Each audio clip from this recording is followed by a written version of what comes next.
Hi, it is September and it is recovery month, and purple is the color for recovery. So, I wanted to talk a little bit about the recovery piece of this for families. We tend to think about recovery month for someone who's dealing with substance use disorder, the addict or the alcoholic.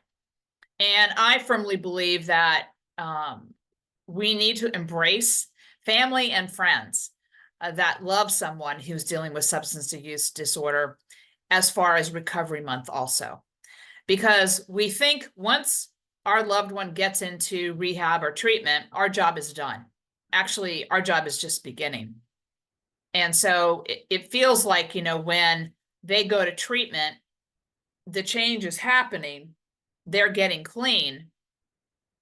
And then in some form or fashion, sometimes our lives fall apart because we've been holding so much energy and focus on getting them into treatment or recovery that we haven't focused on ourselves. And the exhaustion can be overwhelming. And so I wanted to talk a little bit about what's our recovery look like. And I also want to say that April 20th, I did a TED Talk at Grand Canyon University, and it actually is uploaded to TED as of September 5th.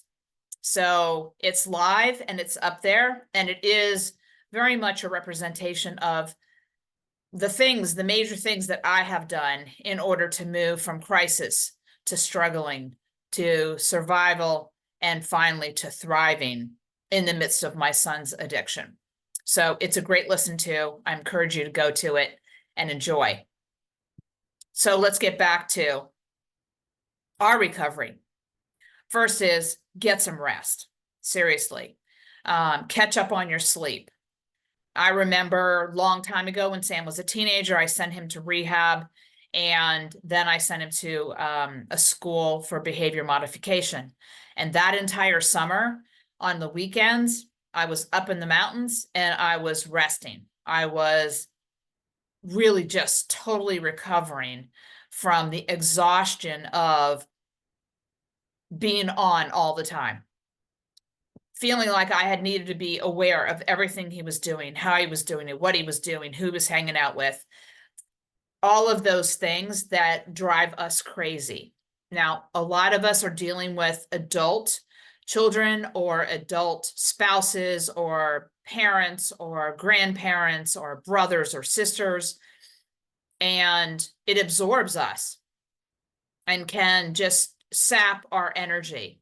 It is the energetic vampire that we live with on a day-to-day basis. And for so many of us, we go to sleep at night. There are sleepless nights of endless worry. It's the thing that's running below the surface throughout our entire day, zapping us of our energy. We're concerned about, am I going to get the phone call from jail? Am I going to get the phone call from the police saying I've lost them? What phone call am I going to get? And how many times are we fielding phone calls from the person that we love asking for $10 or $15 or $20, or can you do this for me, or can you do that for me? Can you feed me? Can you do my laundry? Can I live in your house? All of the questions that we wrestle with that kind of plague us and zap of us our energy. So let's just take this as recovery month. They're in recovery. Now we're in recovery. And first and foremost, what it looks like is get some sleep, get some rest, begin to get yourself back as far as restoring your energy. The other things that I always thought about was, okay, I need to be, for me, it was really important, not just the sleep piece of it, but the exercise piece of it, the fitness piece of it. I wanted to make sure that I was in the gym on a regular basis. For me, the weightlifting piece of my exercise routine was a way for me to throw the energy of anger, frustration, not knowing, just kind of the crazy energy. It gave me an outlet, a little bit like chopping wood. And I would just go throw around weights, so to speak. And That would also exhaust me, but it would also energize me and keep me stronger physically. And when we feel stronger physically, we actually feel stronger mentally. So that's a really great way to do things too. Get outside in nature and go for a walk. Please walk, take in nature, feel, the energy around you from that perspective. Nature is incredibly restorative. Find some peace and quiet. Peace and quiet. Peace and quiet. If you need to, journal. Get it out of your head and your heart onto paper. And all I'm thinking about here is, how do I move the energy that generally tends to get stuck in our throat with the things that we don't say that we want to say? Our chest, our heart area, our lungs area, which we hold a lot of grief and loss and frustration and anger in.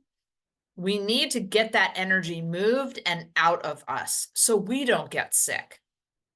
So journaling, creating quiet spaces for ourselves, just to breathe. If we can begin to somewhat quiet our minds, just a little bit at a time, to give us a little bit of peace in the midst of the roller coaster ride of the chaos and the crazy of the addiction. Just start with 5 seconds, honestly. And then go to 10. And then 20. And then 30 seconds. And continuing to build from there. Because the more peace that you're able to give yourself, the more you can breathe. The more you can begin to lean into the potentiality of looking around you outside of the focus on their disease, but looking around you at the things that you could be grateful for. Gratitude is a huge thing that has a tremendous impact on us psychologically, emotionally, spiritually, and psychologically. Gratitude. I began to look for the things to be grateful for. I was grateful for a roof over my head. I was grateful for meals every day. I was grateful for a spouse that loved me. I was grateful for my friends in my community. I was grateful for the books I was reading. I was grateful for the podcasts I was able to listen to. I was grateful for the people that I was connecting with that were wiser than I was. And I was, continue to be grateful for those people who came into my life, gave me a different way of looking at things. And slowly but surely, I began to get my own power back. I was grateful for me being willing and courageous enough to think I could get my power back, and then taking step by step by step in getting my power back. Because I'm the only one who could do it. You're the only one who can do it. Are you doing it? Or are you riding the roller coaster of chaos and crisis and recovery, then not recovery, relapse, recovery, relapse? That can be so exhausting until you realize that generally relapse is part of the recovery process. So to be able to stay as peaceful and calm with it all, I know that sounds like a huge lift, because the big concern obviously is that this will kill them. And that's the truth. It may. And you can't prevent it. And that's the truth also. And you may be loving someone while they're in the midst of the suffering of this disease. And for a lot of people, that's really hard to love them with boundaries, to love them in the midst of their suffering, to hold the space, to see them, to hear them, to love them, care about them, and not enable them. So our recovery is to pull back and to take care of ourselves. I also think a lot about, okay, what am I drinking? What am I eating? What am I putting in my body? And I drink a lot of water. I don't drink alcohol. I don't drink coffee. I don't drink any sodas. I don't drink anything that has sugar in it. I am as sugar-free as possible because it's super detrimental and toxic to our systems.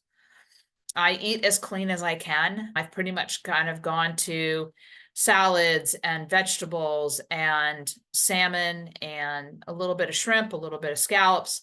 I very, very rarely eat meat anymore. It just doesn't work with my body and keeping it clean and vibrant and more energized and alive.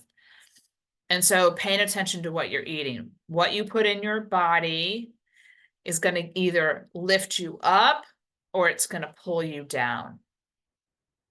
I don't do any drugs, obviously.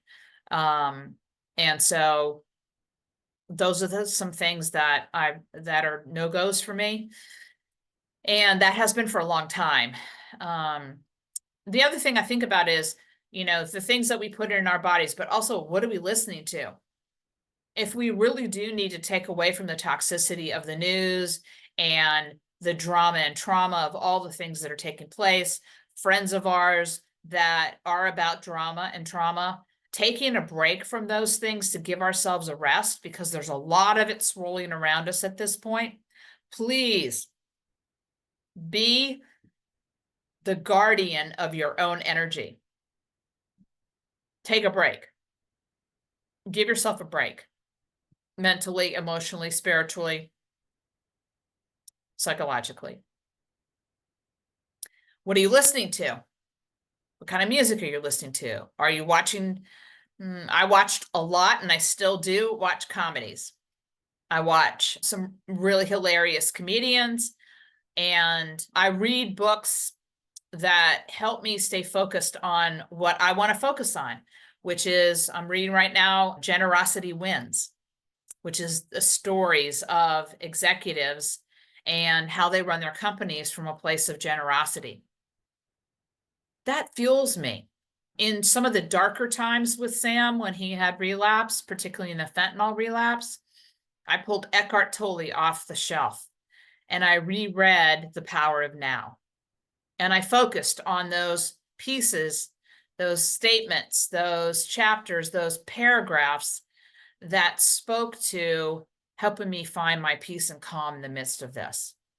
I pulled Byron Katie's book off the shelf, Loving What Is, and challenged myself to elevate out of the future thinking of crisis and trauma and dying and all of those things, or looking back at the things that had happened that were so harsh and just the grief of it all, and really allowed myself, number one, to cry and to release the grief and loss of what I thought was going to be and accepting what is.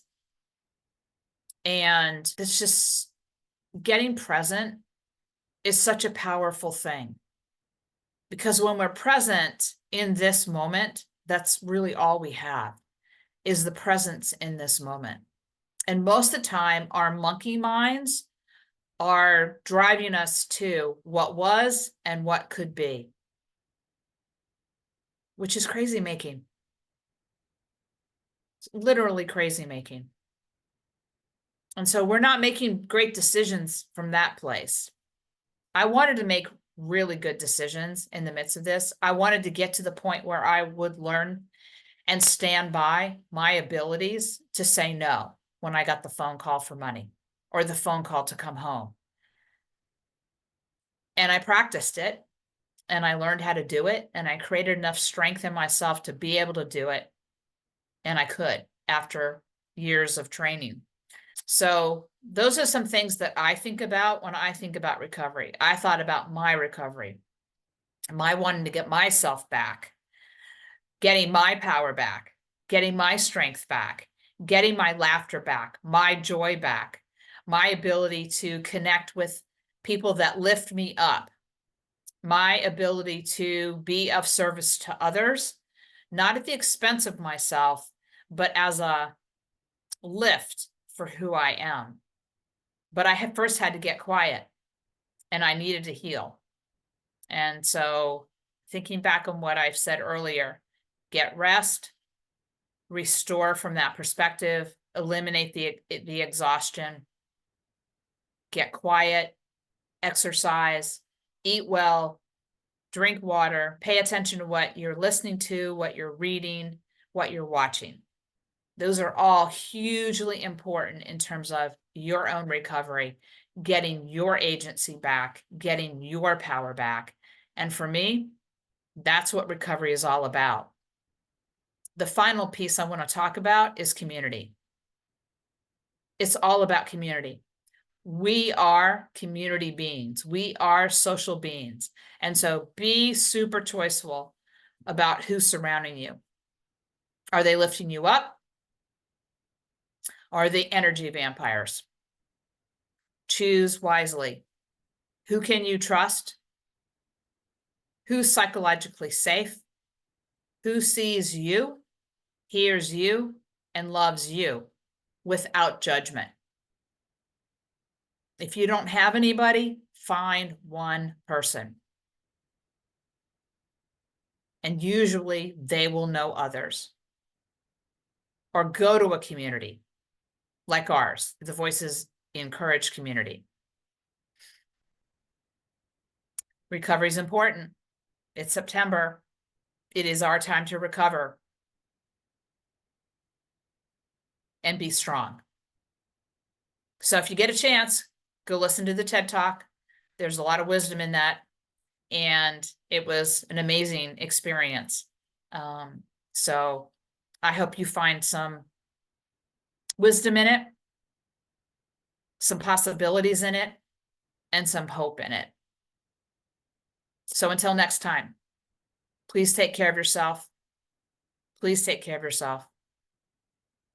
Please take care of yourself.